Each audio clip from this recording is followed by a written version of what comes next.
सत्य असेल तेच दिसेल.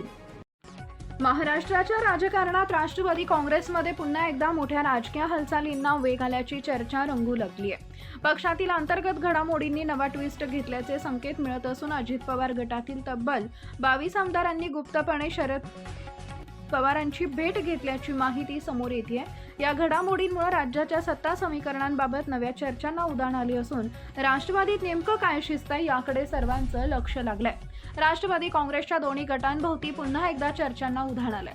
अजित पवार गटातील काही आमदारांनी गुप्तपणे ज्येष्ठ नेते शरद पवारांची भेट घेतल्याची चर्चा राजकीय वर्तुळात रंगू लागली आहे. मिळालेल्या माहितीनुसार अजित पवार गटातील काही आमदार पक्षांच्या भविष्यातील राजकीय दिशा, आगामी निवडणुकीची रणनीती आणि स्थानिक पातळीवरील बदलत्या समीकरणांबाबत साशंक असल्याचं बोललं जात आहे. याच पार्श्वभूमीवर काही आमदारांची थेट शरद पवारांशी संवाद साधल्याची चर्चा आहे. या घडामोडींना आणखी महत्त्व प्राप्त झाले ते म्हणजे राष्ट्रवादीचे ज्येष्ठ नेते प्रफुल्ल पटेल आणि सुनील तटकरे यांनीही शरद पवारांची भेट घेतल्याच्या चर्चेमुळे पक्षातील वाढती अस्वस्थता आणि आमदारांच्या हालचालींच्या पार्श्वभूमीवर या भेटीला विशेष राजकीय महत्त्व दिलं जात आहे.